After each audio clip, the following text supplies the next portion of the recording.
Hey, I'm Chef Dennis. Thank you so much for listening to my episode of Travel Fuels Life.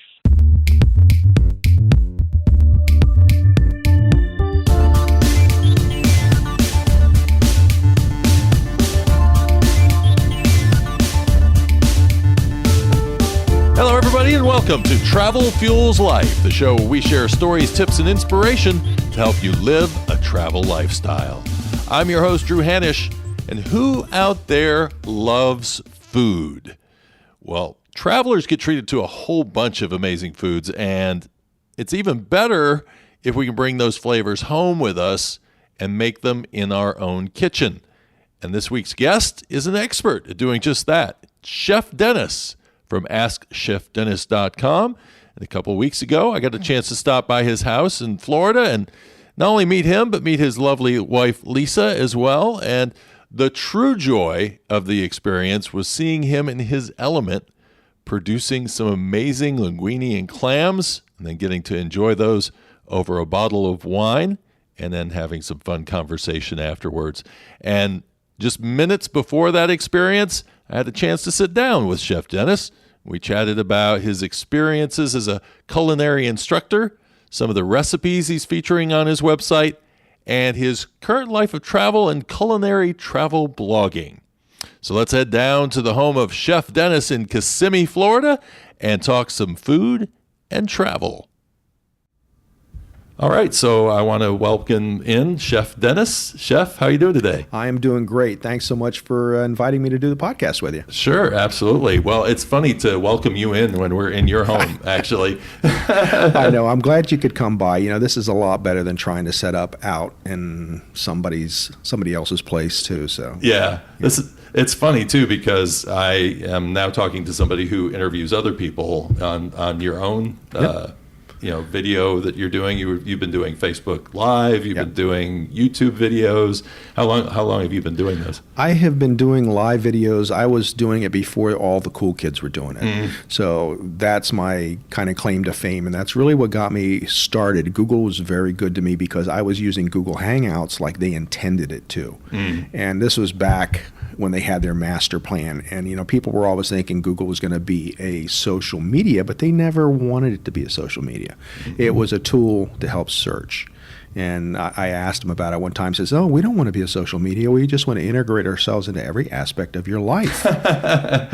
My reaction, I almost started to laugh, and they were dead serious. And I went, can you just put the chip in now? I says, I'm ready for the Kool-Aid. Okay. Yeah. So that really is what launched my career in Google Hangouts. I was very fortunate to have a friend who was the master of Hangouts. And I would go to work, and I would go to work at 4 a.m. I get to work at 5, and he would still be on. He lived in Denver. Mm-hmm. So I would talk to him at 5 a.m. because he hadn't gone to sleep yet, what was new, what the problems were, what can we do. So I really got into Hangouts and interviewing people and talking to other people, and it really helped me become a better speaker because I was painful at first if you look at some of my first videos. Yeah. So, I mean, for me, it was really a tough transition to go from being the guy who was always just running the show and then all of a sudden getting into interviewing people. How was that transition for you? That wasn't bad because I kind of got tired of doing the interviewing. Mm-hmm. At one point, I had 3 live shows on every week, and it just started wearing on me. And when I always tell people when things stop being fun, that's when I stopped doing them. Yeah. I still love blogging because it's still fun. Mm-hmm. You know, I still like to eat and I still like to cook. So I do all that. But live just wasn't as much fun for me anymore. So it wasn't a hard transition because I really didn't want to be the interviewer anymore. I can do it, but I don't really want to do it. So your blog is mostly focused on food. Yeah. But it focuses on travel as well. So when you're coming up with recipes, are these recipes that are inspired by your travels, or are they things that you like to just develop stuff? Occasionally, they will be developed from something I've had out. A lot of times because I am a chef, and it's not just because I'm a chef. I don't want people to think that they can't ask restaurants for recipes because the new age of chefs are very sharing. Mm-hmm. When I was coming up through the ranks, you want a recipe, you got a better chance of seeing God. It ain't going to happen. Now, and then I came, when I started my blog, I came to understand, no, it's got to be perfect. It's got to have all the ingredients, all the steps. You can't screw it up because I want it to be good when you make it at home. So you can't leave anything out. And then you realize, well, what am I losing anyway? It'll never be quite the same as I make. In the terms of other chefs, especially if we're in a foreign country, you're never going to source the same ingredient. Or even on the West Coast, you're never going to source the same ingredient. So it's not going to taste exactly the same. Right. So there's no fear in giving recipes. So when I was in Ireland or when I was in Switzerland, I'd like the recipes for that. We'll print them out for you and we'll have them at the Wow. Okay. Okay. So ask. Yeah. This is surprising. But I had a roommate who was from Louisiana.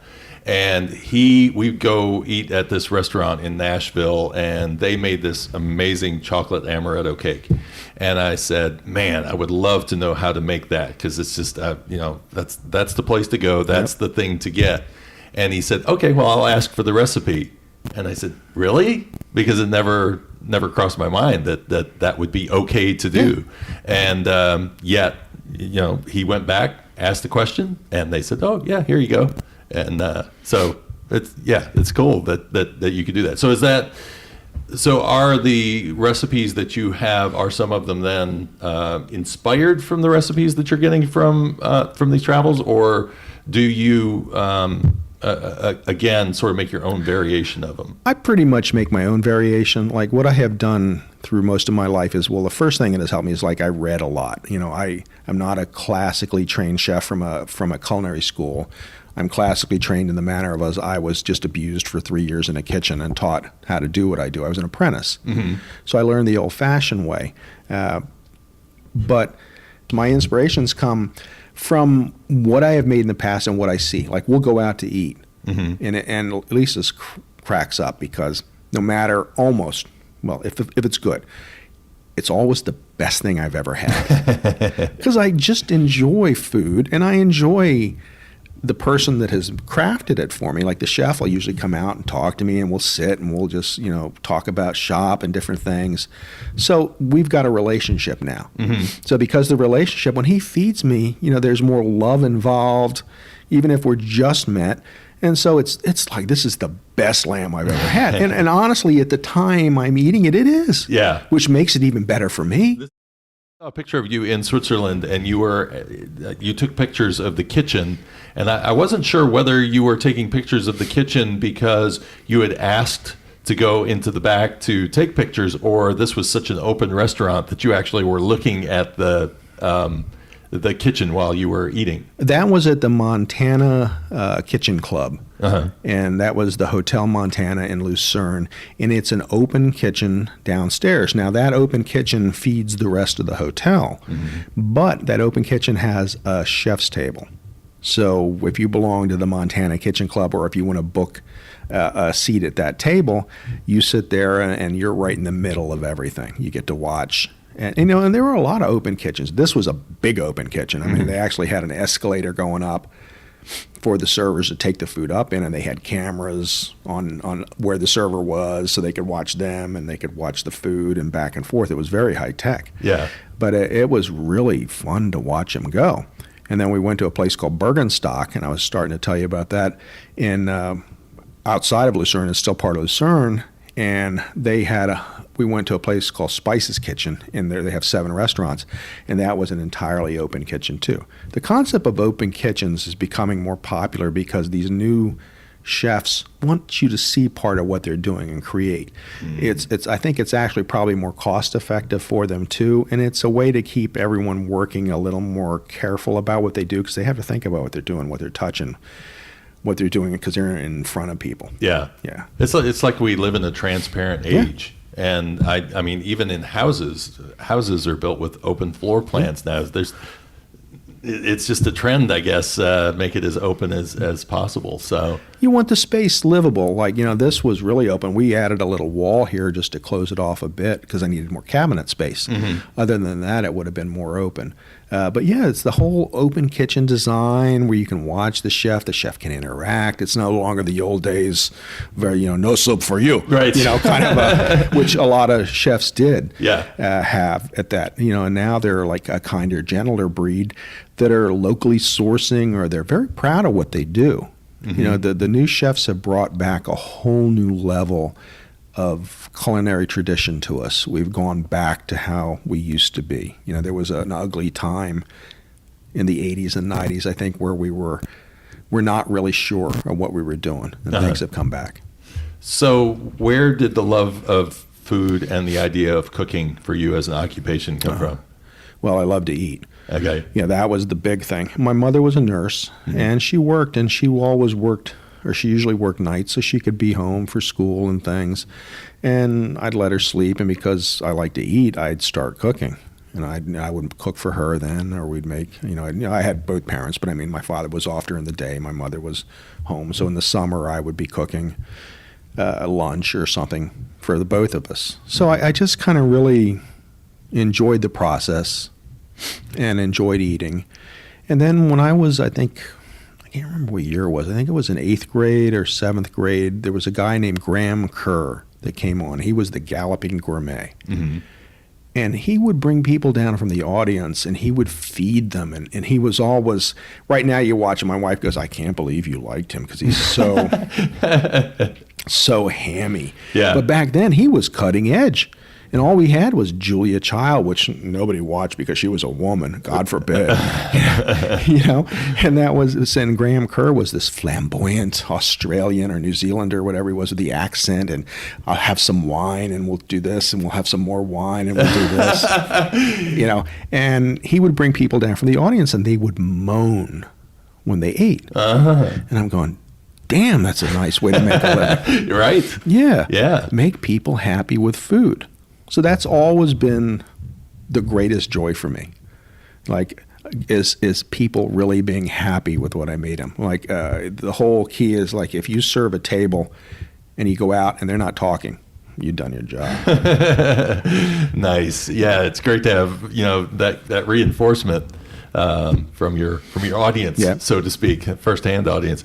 So you went on and you were telling me that you worked actually for a school up in Philadelphia, and tell me, because you were relating the food budget and the quality of the food that you were trying to produce. Oh yeah, it's not always about you don't have the money; it's you don't have the skill.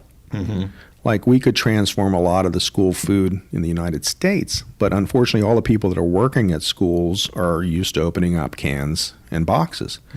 And you don't have the money to actually teach them how to skills. Now, I worked for a company that used to hire only chefs, and they would teach you all the paperwork, because you can teach anybody all the paperwork and everything else they need to learn, but you can't teach someone to cook. Yeah.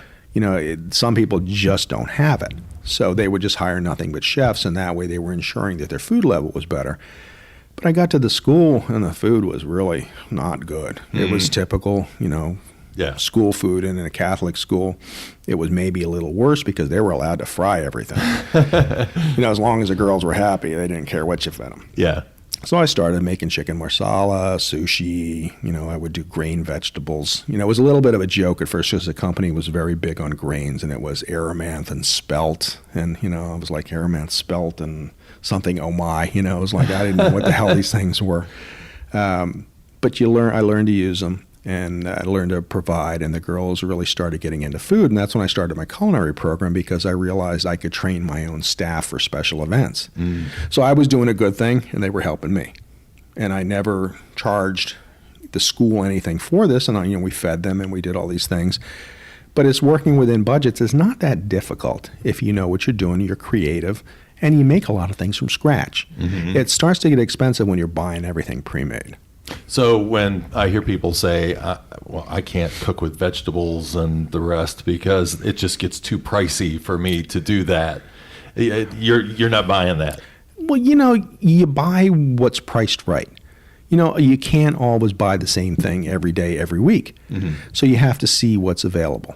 Some weeks maybe you have to buy frozen vegetables because there was something going wrong with the local source. We're lucky in Florida. We have so much fresh vegetables here that all year round we have everything available. And we've gotten spoiled as a nation too, because we want our cherries year round, we want our peaches year round. So now South America's making them or Mexico's making them for us. And they're coming close to what we have, but it's a different climate. It's a different soil, so they're not always quite the same. The skins are thicker sometimes because it's a different, it's a whole different place you're growing them in. It's just like thinking of growing wines differently, the varietals for grapes. So it's the same thing with any fruit or vegetable. But no, you have to be smart. Like I buy a lot of organic products, but all right, if I go and it's outrageous, all right, I'm not going to buy organic this week. Yeah. Are you now doing your traveling? Have you found the quality of food, like for instance, when you go to Europe, that the fresh vegetables and fruits are of a different or higher quality? The overall quality of food in Europe is so much better than what we get here.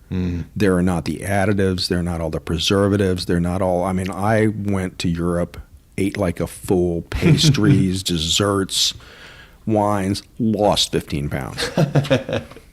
And I was talking to one of my doctors, and he said the same thing. He goes, "What's up with this?" I said, "Well, there's not all that crap in it." Yeah. You came back and you start eating white bread. You start eating all these things with preservatives in them, but it's all natural ingredients. Like they have to label everything, first of all, which is one of the big steps that our government can't get past. Yeah. Because they give so much money to government that no one wants to tell them, no, you have to label everything. Now here's $20 million. We don't have to label everything. No, you don't. Okay, GMOs. GMOs are good. Well, why are they banned in the rest of the world? Right. Why is Monsanto going through a lawsuit over Roundup now? Yeah. Well, that's because half of Roundup. Well, the new things, the new one they made included half of Agent Orange in it. I'm at a healthy food conference, and I'm just not paying attention because, all right, healthy. Yeah, all right, I'll eat it when I can. But then they said that, and I went, what? Yeah. I was going to say, I have a real true-to-life experience that shows me that there's something in American food that isn't quite right, because for years I've not been able to eat fresh fruit. Really? It irritates my throat. It makes my throat itch.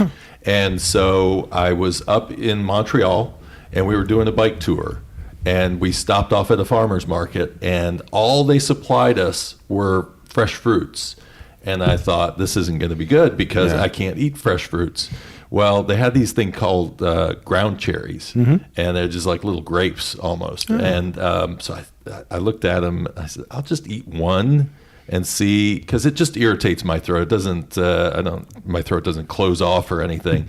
It's just an annoyance. But I went ahead and ate it. It was fine. So I ate another. It was fine. The rest of that trip, everywhere I went, I ate as much fresh fruit as I possibly could. And I thought, well, my allergies are gone. I went back to the United States. First thing I had that was fruit. Right back to the problem. Now this is telling too. I go to Europe, and the only place that I'll try steak tartare or beef tartare is in France. I wouldn't do that here. And it's like you get into your mind now, all of a sudden, this nervousness about what we're eating here in America. Now, some of our meats have gotten better. Like you can eat pork rare now. It's not going to kill you. A lot of the things that we have made improvements on are great, but a lot of the things we do to food is just not right. And how we approach it. We don't approach it with love and understanding. We approach it with dollar signs. And when we're trying, and they use this excuse for GMOs, we're feeding the world. Well, it's a bunch of crap. So, granted, some of the new hybrids, you can get a greater yield, but you don't have to be, they don't hold. And I'm not against genetically modified. I mean, fine, if you need to do it, but tell me. Right. And if you want to buy it, bless your heart, go ahead and buy it. That's fine, but just let me know. Let me make the conscious decision. Right. And that's all most people want to know. And unfortunately, things we grow up with, eating all our lives that we trusted, and then we find out, like just recently, teas have all these carcinogenic They've been sprayed with herbicides, pesticides, and there's a whole list of black teas that you shouldn't drink. See, it's going to get to a point where I just can't eat anything. Because I go through, high cholesterol. Yeah. Okay, well, here's all the stuff I have to knock off of my list. Well, I tried the South Beach diet for a while. Then I'm knocking other things off of my list. It's like, okay, maybe this is too much for my brain to handle all of this, and you just give up. Well, yeah, but then if you eat in Europe, you don't give up anything. Yeah. It's just like we were going to talk about Ireland. I don't know, you had mentioned something about that. Yeah. Well, I went to Ireland for TBEX, and I was approached by the Irish commission there, and they said, we want you to come to Ireland and help dispel the myth that the Irish don't know how to eat. And I'm like, okay, I can do that. Because you're thinking the Irish don't know how to eat. Absolutely. I'm going, oh, hell. Right. And I got over there, and I quickly found out that what we call farm to fork, they call dinner. It's just that simple. Locally sourced, good quality products. I was never a lamb eater. And as a chef, that's like, really? People are going. But in the days that I was really working in a kitchen that I would serve lamb, I was never really thrilled with it. It just didn't flavor wise. They serve me lamb. I go, I don't know what the hell this is, but this is some tasty meat. Really? And it's lamb. I'm like, it doesn't taste like lamb. It tastes like just really, really good meat. But you think it's not coming from the way that they're spicing it up. It's coming from just a better quality of meat. Yeah, the lamb has a better life and is getting real food. It's eating grass out in the field. It's not stressed out. They're probably, when they do butcher it, they're not butchering it poorly, so right. The adrenaline's not all, because that's some of the times when they kill animals, the adrenaline runs through them, and that's what makes everything tough and not good. Yeah. So it's just a whole better philosophy, and they know we got the cheese from the farmer down the road, we got this from this person, these vegetables come from this farmer, and all these, and it's like, really, where everything comes from. We have mussels that are grown organically on the line, old-time line mussel grow, and so like all the different things they do for food. That and beer amazed me, because I was never a beer drinker, and we went to Germany and Austria, and I'm going to go, I don't know what the heck this is, but this is one tasty beverage. Yeah. Because it wasn't, because I don't like beer, but it was just really thirst quenching and good. I saw you drinking Guinness. Yeah. So are you a Guinness guy? I was for a while. Uh-huh.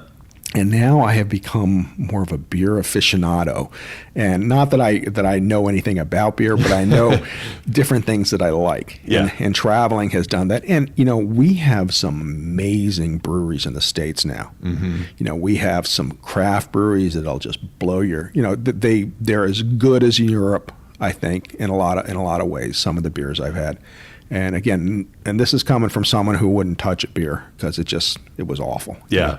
Well, when I think back to when I was younger, I was always trying to find something other than Budweiser or Coors or, and so I would drink, Beck's, or I would drink St. Pauli Girl or whatever. Moosehead. Yeah, anything that was available that wasn't. In fact, a friend of mine joked one time. We went to a restaurant and I was trying to order a beer, and I was going through all of these different names, and finally my friend said, "Do you have anything foreign?"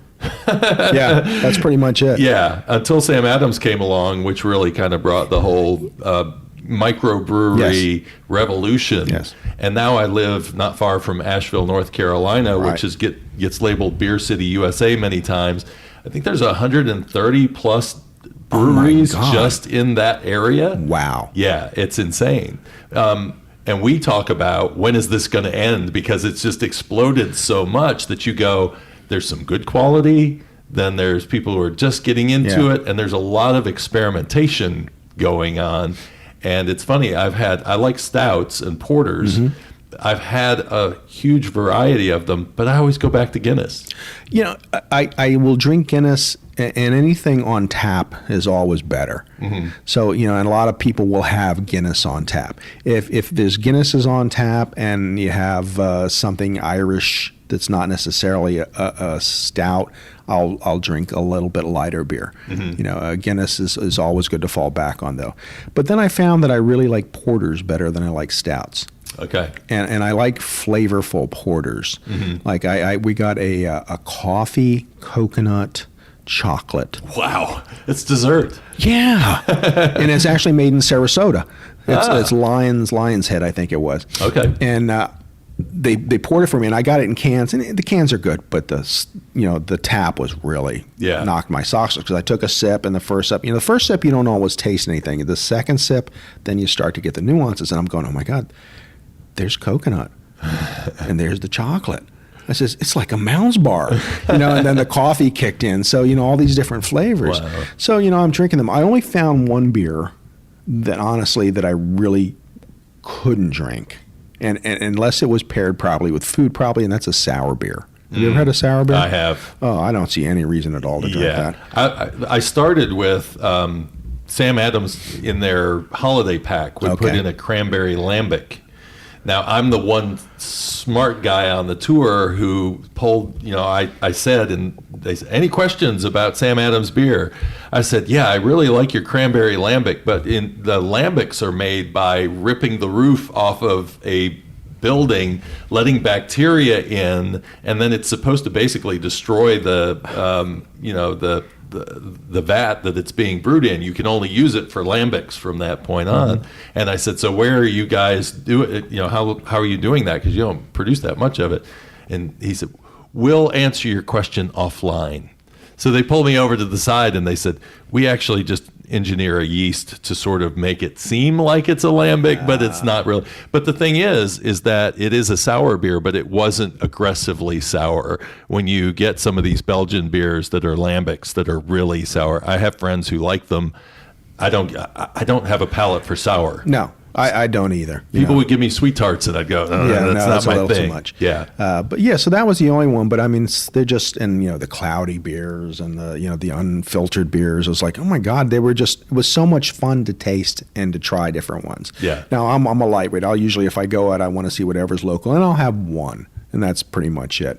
But Guinness is great, and the people at Guinness are very nice, and they're actually started a program where, like, if you want to develop a craft beer, they have a program where you can come in and develop it in their... Oh, really? Yeah. Huh. They have all the facilities. They give you, as long as you're picked, you go through a vetting process.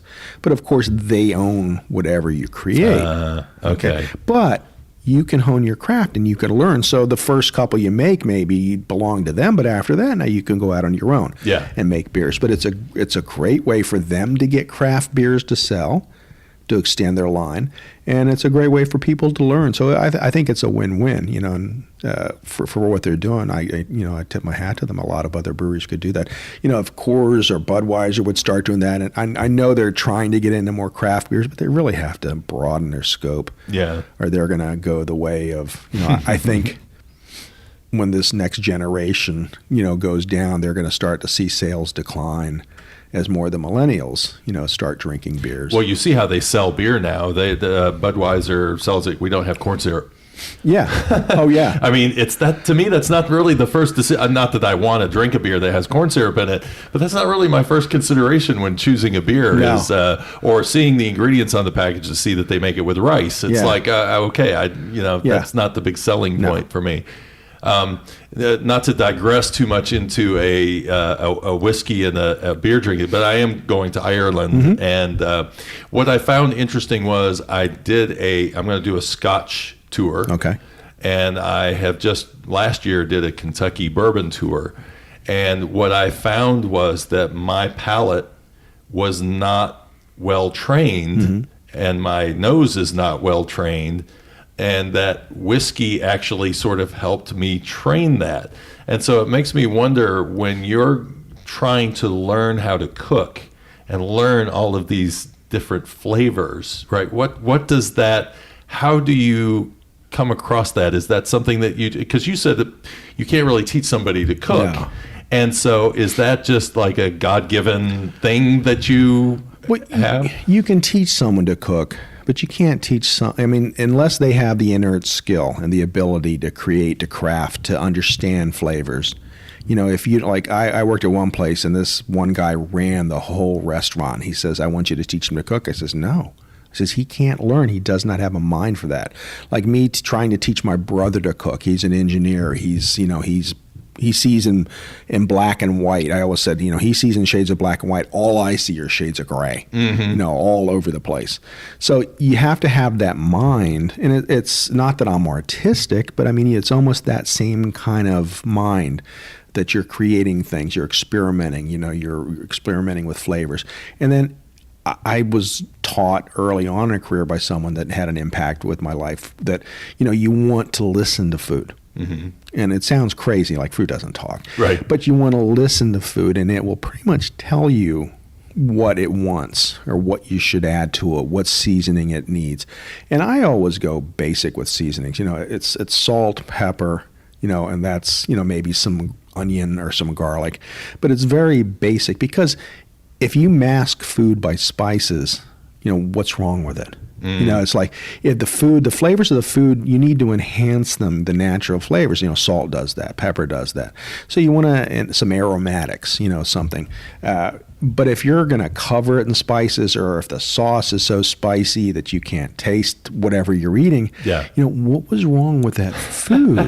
That was always my trick. You've given my trick away. Yeah. If the food wasn't good, I just blacken it. Well, that's not a bad thing. And again, I'm not saying that it doesn't have its place. Like I love buffalo wings, but I don't want them so hot that I can't feel my mouth for 3 days. Right. I like blackened stuff too, but again, I don't want it so strong. I like Mexican spices. I'm half Mexican, so I like them. My wife hates them, but she's been a little more accustomed to them. But you just have to kind of look and see and taste, and everybody's tastes are different. So when I write a recipe, I always tell people, all right, if as long as it's not something that's scientific like baking, where you can't, like I just had someone say, can I replace all the gluten-free flour with with coconut flour? And I go, no, you can't. I don't really know why, but I know you can't. Right. Because it's the weights, the protein weights to develop different things in it. But with regular cooking, if I'm making shrimp and broccoli and you don't like broccoli, don't put it in. Right. It's not rocket science, people. Yeah. Put spinach in it. If you want cauliflower, if you love cauliflower, put cauliflower in it. Whatever you like. And that's the one I tell people, I really like this recipe, but I don't like swordfish. Well, what fish do you like? Let's swap it out. Yeah. And that's what cooking is all about. And cooking about as well, chef, I made your recipe, but I added some scallions, or I added a little bit of caramelized onion to it. I said, that sounds really good. But again, make it your own. You look at a recipe, and that's what I do when I develop recipes, like we'll be out. And generally, unless I'm going to put the recipe on my blog, and when I do my travel posts, sometimes I try to include a recipe from wherever I've traveled with it, but I won't per se make it. I'll take pictures of what I had. I'll trust the chef to give me the accurate recipe and then post it. But if I'm out eating and I taste something, I go, that was really good. I don't care what he put in, and I'm going to go home and figure it out. I have a picture, so I know what it's supposed to look like. Yeah. And I can craft it the way I want to. And a lot of times where I get into problem with ordering dishes is when the menu tells me one thing, and on my mind, I see how I would do it. Yeah. And when it comes out and it's not that way, I go, well, it's almost good. Yeah. And that's, most of the time I just love what I eat because I love to eat. But every now and then I get fooled with that. My expectations are up here, and it's not that I'm expecting it to be overly delicious or flavorful, but just crafted a certain way. Yeah. So one thing that I noticed when looking at the photos on your website is that, unlike me, you seem to be very clean when you cook. You have to be. Yeah. Yeah. And again, that's not something that I started out really being super clean. I worked in a very, very small kitchen. And I had to, first I was taught, when I learned my craft in a kitchen that was just completely different. A lot of cursing going on, throwing things, and I thought that was the norm till I got into another kitchen and realized, no, it's not. But it was such a small space, and I had to keep it clean myself all the time, or, it would just get, you don't want to cook in a dirty kitchen. Right. So I learned to do that. And my wife even says, I'll be making something and she cleans up after I cook, but I leave her so very little because as I go, I clean. Okay. And that's the whole secret to it. Yeah. You always keep a towel to wipe down the tables. I like, even if I'm working on a cutting board, if I've done enough, I'm going to rinse it off, clean it off. If it needs to be sanitized or get another one, I have 3 cutting boards. So, I'll pull another one and clean it later. But pots and pans, if I'm done with it, I'll clean it, put it to the side, and then put it away because it's less clutter. Right. I remember cooking for some friends of hers, and I had made chicken marsala and something. And they're talking and having dinner or having, it was lunch and all this, and they looked over and everything was clean, put away, and done. And they had just barely finished their lunch. Yeah. They were like, oh, my God. Their husbands don't do anything. Yeah. But my wife can't cook, so we're not even going there. She's hopefully not listening. Oh, she knows. She knows. She knows she can't cook. She's probably happy to leave it to you. Yeah, her friends think she's an evil genius because she tried to cook once. It was like Tuesdays with Lisa, and she went out and bought cookbooks and tried. And we had just redone the kitchen when we lived in New Jersey. And she made 3 things and she had 5 pots. And I'm going, how does this happen? And they were burned. And I'm like, I said, you're done. We're retiring out of my kitchen. Yeah. So she has her friends think she did it on purpose. Honestly, I'm not buying it, but anyway, but she loves to eat and she enjoys. I've made her into a bit of a food snob though. So when you're picking your travels, are you picking it by food or are you picking it by? Absolutely. Are you? Okay. Absolutely. There's countries I don't want to go to because I know I'm not going to eat real well. And there's certain cuisines like, for years I did not like Indian food. Uh-huh. And I don't think it was I didn't like Indian food. I never had good Indian food. Mm. And I was in Canada and I had some good Indian food and I went, well, this is pretty damn tasty. Yeah. It was a little spicy, but it was good. So then I tried a few more and I was like, no, this isn't as bad as I thought. And there's still some cuisines I'm not real up on. I could probably learn to enjoy them given the time. Yeah. But just based on the amount of time I have to travel, I'm, how long can I keep traveling? I'm going to be 66 this year. So, do I have another 15, 20 years? I don't know. Whatever God gives me, I will take gratefully. Right. But I want to go places where I know I can see something new and I'm going to eat well. So when all else fails, we go to Italy. You're like me. I was when we were setting this up, and I'm coming over to your house, and you said in an email, "Well, we're having spaghetti and clams. Would you like some?" And I'm going, "Pasta? Yeah. You don't have to ask." Yeah. So one of the places that I have only just brushed the surface of is Italy. Oh. I've been to Lake Como and I've been to through the Dolomites, but not really spent enough time there to eat. Yeah.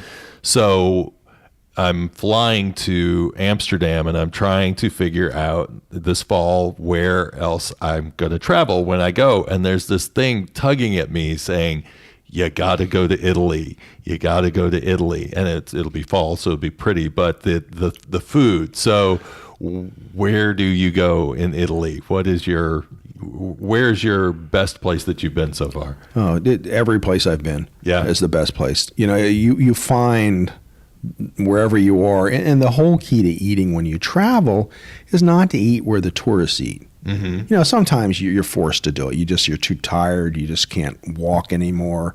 But you want to look at a restaurant that isn't necessarily have the menu translated into 5 languages. A lot of them will have English menus for you, and they don't always give them to you. That's a good sign. If you walk in, they give you an Italian menu, you have to ask for an English menu. That's good. That means that it's, or find places off the beaten track. Like if it's right in the middle of the tourist area, don't eat there. Well, granted, now you might find some really good food there. I don't want to tell you you're not going to, but you want it to be more authentic. Number one, it's going to probably be cheaper to eat. Like we were in Venice and we wandered into this little restaurant where all the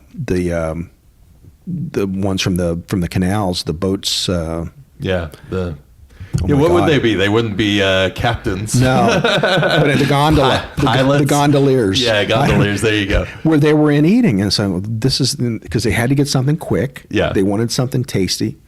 well, this was perfect, you know? Yeah. This was a great place, and we got, you know, it wasn't really expensive. It was fairly quick, and the food was really good. Yeah. So you want authentic food. It doesn't always have to be super fancy. It doesn't have to have all these sauces and all these decorations, but you want good, wholesome ingredients, food you can trust, food that's going to taste good. It's just anything that inspires you, and find something on the menu. So you're not seeking out the Michelin 3 stars, no, 2 stars, no. 1 star. I have eaten in Michelin restaurants, but generally, like there was one, we were in Cinque Terre, and there was one everybody wanted to go to, and I says, I do not have 3 hours to invest in lunch. Right. Okay. I want a 4-cheese pizza. And there's a picture of me holding up a piece of pizza with it dripping into my mouth. And it was a 4-cheese pizza that we got in this little stand where it was a little touristy area, but it turned out to be pretty good. Yeah. So, you know, you do hit or miss. You know, the worst thing in Italy that you'll do by eating in a touristy area is you'll overpay. That's, you know, and generally you're still going to get some really good food. So do you go by, say, a TripAdvisor, or do you ask the locals where they eat? How do you find these great off the beaten path restaurants? Well, one of the best things to do is to ask wherever you're staying. Mm-hmm. You know, and if you're staying in an Airbnb, a lot of times they will have lists of restaurants in that they recommend you because they want you to be happy. But in a hotel, you ask the front desk clerk, or maybe you ask the person that's serving you breakfast in the morning, where do you like to eat? You know, because they're the people that aren't going to be looking to spend, you know, $100 on dinner. They want something tasty and good and that they can trust, and they know it's a good place, so they'll send you to places they like. Yeah. Yeah, or, you know, if we were on a tour and the tour guide knew I liked to eat, so she would tell me which restaurants to go to, and you know, sometimes they were just off the beaten path, and you would find them, but they were things that the locals had found. TripAdvisor I haven't used much overseas. I use it a lot in the States, but, you know, it's a matter of who's leaving what review. It'll help you narrow down your search, or give you an idea. I have found with hotels that you have to sort of learn how the rating system works in terms of first determine what is the level of the hotel, then look at the rating, and remember that the rating is probably somebody, if it's a 2-star hotel, that's rating it a 5 because they stay in 2-star hotels and they think it's, you know, top notch for a 2-star hotel versus a 5-star hotel. Yeah. You know, is it the same for food then, basically? Yeah, you know, it can be, and it can be the size of the place. And, you know, with hotels, like in France, if they're a 2-star, if they become a 3-star, they have to pay more taxes. Oh. So they don't want to be a 3-star. Yeah. So a lot of times you'll find a place that just doesn't want to get, you know, the chef doesn't want the limelight. He doesn't want, you know, all this accolades. He wants to do his job, make good food, keep his customers happy, and live a nice life. Yeah. You know, like when we were on the West Coast, we would run into chefs. You know, they worked in L.A., they worked in Palm Springs, they worked here, and they came back to this little island. We went to Whidbey Island. So, you know, we left. We couldn't wait to leave, and then we couldn't wait to come back. You know, so now they're doing what they want to do. They're happy. There's less stress in their lives. And they're kind of off the beaten path, and, you know, they're very good at what they do. Yeah. So a lot of times you just find people, like I would never be comfortable in a huge restaurant. I would be happier serving 70 dinners a night, 50 dinners a night than serving 1,000, you know, with a huge staff. It's just not worth it. Yeah. So if you could travel, what is another place that you would go that you've wanted to go that you haven't been to yet? We want to go to Scotland, and we may be doing Scotland this year. We're going to Dingle this year for the Dingle Food Fest. Now, when are you going? Because I might be there. That's October. Oh, nope. I'll be there in April. Yeah. So, Now we're in May. We're heading off to Greece. Okay. Which will be our first trip to Greece. I'm really excited about that. And now that I eat lamb, I'm even more excited. Yeah. Yeah. I've become, you know, I eat lamb everywhere now. Really? Yeah. Okay. Oh, yeah. Okay. You know, and I've gone from it. And we were at one place lately, and I says, you know, I'm sorry, but I had to pick the bones up and chew the meat off of them. So that's how good they were. Wow. But, you know, it's a matter of good, fresh ingredients and local ingredients. So whatever their specialty is, wherever you travel, you need to try it, even if you decide you don't like it. So I got to try haggis. Yeah, you gotta. Yeah. You know, I mean, I remember we were in Amsterdam, and we went to the bigger town nearby, the capital. I want to say that all that's come to mind is The Hague. The Hague. We went to the Hague. Yes. We went to the Hague, and the guy was a friend of a friend and met us, and he took me to where they had the herring, and I had to eat a raw fish. And I was not happy about it. First of all, I couldn't hold on to it because it kept slipping. But you know what? I had to do it. You know, you're there, you do it. At least it wasn't a live herring. No, that would have been that would have been another fish story. Yeah. But you know, you try it. You know, maybe you're not going to rush home and start making your own haggis, but you know, you can say you've tried it. Yeah. Like blood sausages or some of these sausages we get in Ireland, you look at them and go, I'm not sure, but let me try it. So what did you think of blood sausage? They were okay. Yeah. You know, I've heard that there's not a lot of flavor to them. No, most of the sausages there were okay. When we were in Germany, we got the white bratwurst. Yeah. That was pretty good. I love bratwurst. Yeah. That was veal, you know, so that was good. So it just depends on how they season things. But again, some kind of those breakfast meats, like a lot of countries don't eat breakfast the way Americans eat breakfast. You know, so they'll have, you know, cold cuts set out. You would think, well, this isn't lunchtime. Why is there prosciutto and salami and cheese and a pie? Really? Is this breakfast? Yeah. That's what I found. Czech Republic, man, I love breakfast in the Czech Republic because they set out this grand buffet at even the smaller hotels. I'm going, this is no Hampton Inn. No. And the whole key, if you do travel overseas and your hotel offers breakfast, book it in advance because you'll always say, well, no, I'm going to go find a little cafe or a little pastry shop, and maybe you will, but chances are you just want to eat some breakfast so you can get out and start touring and start seeing things and doing things. Yeah. And if you buy it in the hotel, it's going to cost you like 3 or 4 times as much. But if you add it as part of your room, it's never that much money. You know, it might be $10 a person or something. But if you go down in the morning, you're going to say it's $40 a person, and you go, what? I've been happy the Czech hotels I've stayed in. It's just been included. Part of the I think I paid $75 US for a wonderful night in it's called Hotel Romance. It's in Karlovy Vary. Wonderful hotel, and just this great spread in the morning of breakfast. It's like, man, this is fantastic. Well, if you're traveling in the United States, where would you where would you say the center of food is here? Oh, you know, there are so many wonderful culinary destinations in the United States now. Every large city has definitely is coming into their own. You know, Austin is a hotbed. And wherever you travel, the food scene has improved. Minneapolis, you know, places you would not think. We went to Huntsville, Alabama, and I'm going, why am I going to Huntsville? Oh my God, Huntsville was freaking awesome. It's all the NASA people there, right? Yeah, and you know what the best part is like they go there because they got to work. But when they retire, they stay because they love Huntsville. So you got all these brilliant rocket scientists doing other businesses, you know, and just hanging out and you know, just making a life. So they have craft breweries, they have great restaurants, they have the arts. Like their campaign for tourism was come to Huntsville. It's about space, space for the arts. Space for the, you know, it was all these different things. Right. And it was like, oh my God. And the people were so friendly and so happy. And it was like, you know, I talking to one guy, he goes, I got the best job in the world. I blow shit up every day. He worked for the military side of the government and their tests and stuff. He goes, yeah, I blow shit up every day.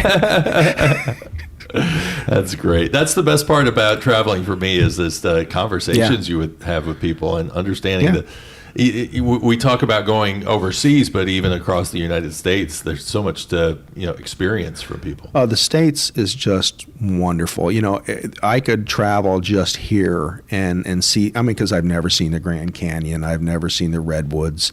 You know, my first real trip to the West Coast was last year when we went to Whidbey Island, and I could live there except in the winter. But it was so, and the people, you know, everything is just so nice. If you embrace where you are, if you look for the worst where you are, you're never going to be happy. But if you have a good time, you talk to people, you're friendly, you try food, you know, all right, you get a bad meal, all right, well, fine. You're going to get that in your own town where you live. Things are going to happen. You just can't dwell on it. So you look for something else. You get a recommendation. And I always give the server 2 choices. Like if I go into a restaurant, I say, I was going to order this or this. Which should I get? Yeah. And they'll say, no, get that. And he goes, how should I have it prepared? And they'll tell you. Okay. So, like I remember going in one restaurant and the waitress was so pregnant. And I says, what do I want? She said, the fish. I said, how do I want it prepared? She goes, fried. I went, oh, thank you. That's what I was hoping for. Funny. Usually it's blackened or grilled. Right. She just went, fried. I love you. I had a discussion with a guy in a hotel in Frankfurt, and he had ordered his steak rare. And I'm going, I would order a steak rare. I mean, I like it to be as rare as it can get, but I get nervous about how places are preparing it or the quality of the meat. So he said, well, I always order it rare. Well, when he cut into it and started to eat it, I said, is it rare? He says, no, it's not rare. It's probably medium rare. And I said, I'm guessing that it's medium rare because even the chef is going, I don't think I want to cook it that rare. Yeah. That's possible. We're in France, like Lisa eats her meat well done. Okay. And we were in Paris and she ordered a steak and I'm going, I don't order a steak. And she sent it back twice. And I said, the chef went back there, he looked at it and said, okay, take it back out. And he says he never once cooked it anymore. Yeah. And I remember that was my first time eating duck breasts, and it was blue. I mean, it was so rare. Wow. But it ate so well. Yeah. I mean, it just chewed well. It tasted good. It was just, and over there you eat raw, like you said, almost raw meats, and you don't worry. Right. About. Because they do all the time. Yeah. And nobody's getting sick. No. And they're taking care of their animals. But here we don't know what perversions we have done to the food. Right. And you look at things that just shouldn't get you sick. Like you can get food poisoning from rice. You can get food poisoning from iced tea. I'm like, well, when the hell did this happen? Yeah. What have we done? The allergies that we have, well, we put soy in everything. So people are soy allergic now.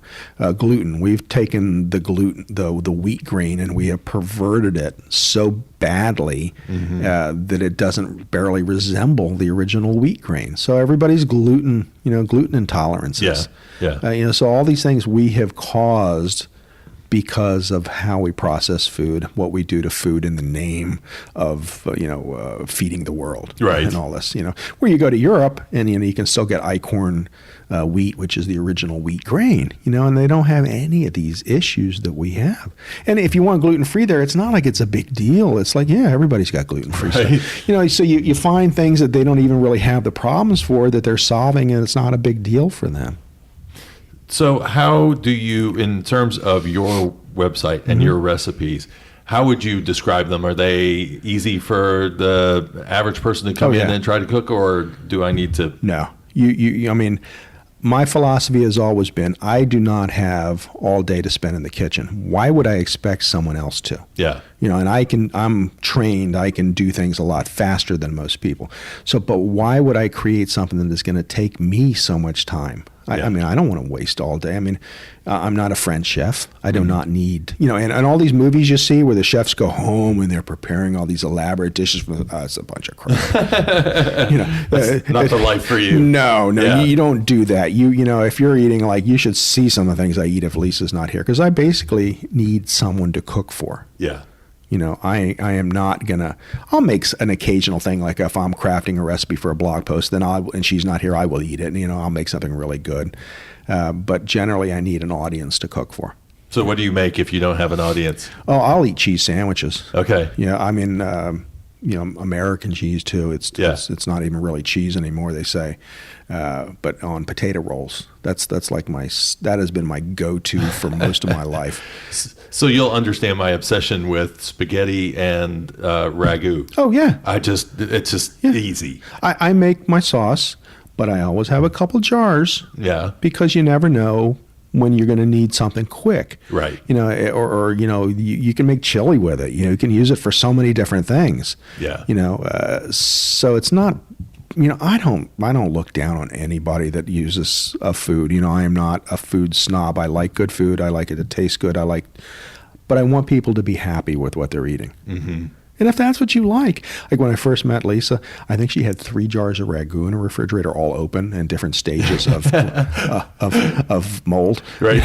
So and her ice cream in her freezer, they had those Viennetta, and they were all covered with ice crystals. How long have they been in here? Because we can't keep ice cream in the house unless it's something I won't eat. Because I have a 3-day rule. Yeah. You want ice cream and it's in there, you have 3 days to eat some. If you want it on the 4th day, I'm telling you, it's probably gone the 2nd day. But people have to eat the way they want to eat to be happy. Yeah. And whether you're traveling or not, all I tell people is, all right, if that's what you like and that's what you want to eat and you feel safer eating that type of food and you're not adventurous, fine. Enjoy the sights. That's not what you came for then. You didn't come for the culinary. Yeah. The big push on culinary travel now is because everybody knows why you travel to a certain area, because of the attractions, because of the mountains, the lakes, or whatever is there. That's what's drawing people. So now they've drawn people for that. They want to tell people now what they're going to eat, what they're going to experience. Are there craft breweries? Are there distilleries? Yeah. What kind of restaurants? Are there markets that they can go to?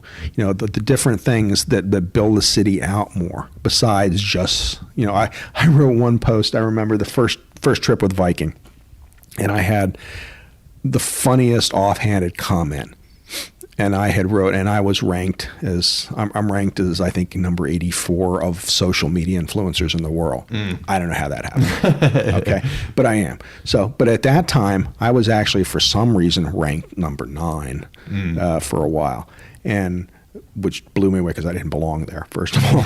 But this guy says, oh my God, I read his post. And he was a travel blogger. And he goes, he was on the Danube, and there was 29 UNESCO sites or whatever, and he didn't mention one of them. All he talked about was the food. Yeah. And I'm going, well, Sparky, that's why they brought me.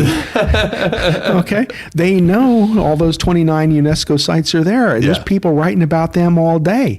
But they're not saying, well, this is what I ate here. This is what I got in Vienna. This is why you're number 9. Right. Right. Because people want food. Well, and then he said, and then I saw a post he wrote about hot dogs, and it was crafted so well, you couldn't even tell it was a sponsored post at first, and he made me want hot dogs. So it was kind of an offhanded comment. Right. Yeah. Where are the best hot dogs? Where are the best hot dogs? There was a place in Margate next to Lucy the Elephant that used to have, and I don't think it was the hot dog so much, it was the pepper hash that they put on them. But you didn't want to go in the beginning of the season because they would just, I don't know how often they changed the water. Yeah. And sometimes you might get a hot dog that's been in there for a while. So they were the really tasty ones. Yeah. So here's a chef eating really bad crap. But the pepper hash would counteract anything bad that might have been going on in the hot dog. I have to tell you, when I lived in Philadelphia, my favorite thing to do in the morning was to go downtown and just go to one of the little street vendors and buy a sausage hoagie. Yeah. I mean, just load it up, throw some egg on there, I'm good. Yeah, as long as there's no visible sores on his body. Right, yeah. And I used to like buying pretzels from the guys after concerts until I saw the expose on how they were going into the bathroom in cups and washing their hands. And so then I stopped buying the pretzels after concerts. Yeah. Oh my. But no, street vendors can be really cool sometimes. I remember being in Salt Lake and at a conference and going out, and I saw this teeny little stand, and they were selling tacos for $1 a piece. And they were small tacos, but still they were all different chorizo, beef, chicken, fish, all these different kinds of tacos. So I'm like, well, I'll have one of those. I'd take 5 tacos for $5. I'm like, okay, these were really good. So street vendors can give you some really good food. Oh yeah. And I think one of the big problems with eating in a foreign country is just possibly getting something. A lot of times the water's the problem. Yeah. So what they washed it with, like in Mexico, it's always, the water, was it washed with water? Right. Or bottled water, but your body's not used to the different water. So that's probably what's going to get you sick more than the food. It's not that the food is misprepared. And you go into foreign markets sometimes and you just see chickens out on a table. Yeah. It's like, really? There's not even any refrigeration here. Yeah. It's like, oh my God, where am I? Yeah. And you have to remember, well, I'm in someone else's country. Be respectful. Don't be rude. Don't be. Well, and then the question is, do you still go ahead and eat something once you find out that that's how things are getting treated? Well, I'm going to hope that whatever restaurant I go into, the chef is skilled enough to know what is going to make me sick and what isn't. Right. And I'm going to trust.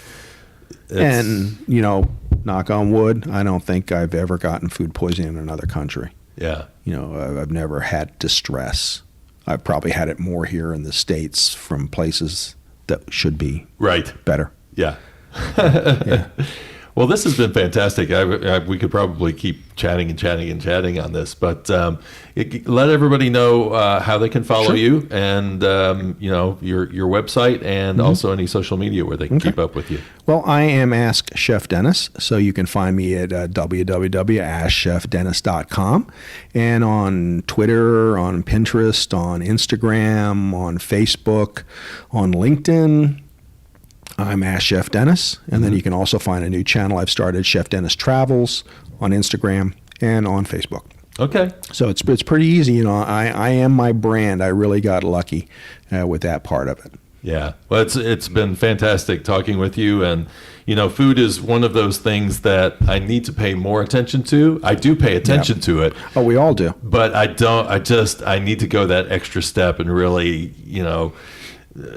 when I go to a country, I need to pay much more attention to what they're known for and what the locals eat. You don't be afraid to try something. Granted, again, you may never eat it again, but at least you can say you tried it. Haggis.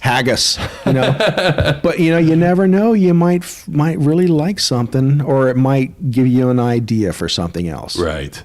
Scrapple is my thing. Oh, see? When I go to Philly, I have to have scrapple. Yeah. There you go. Yep. So it happens. It happens. All right. Well, thank you very much. And thanks for inviting me into your home. I appreciate it. My pleasure. This. Thank you for having me. And there closes another week of Travel Fuels Life. Head on over to the show notes page, travelfuelslife.com/podcasts. Look for episode number 16 and find all the links we have to Chef Dennis's social media. And also you will find at AskChefDennis.com all those fantastic recipes, things you can do for yourself. And make sure you follow my social media pages for tons of travel content and now whiskey stories. And you'll find the links to those and more at travelfuelslife.com and whiskey-lore.com.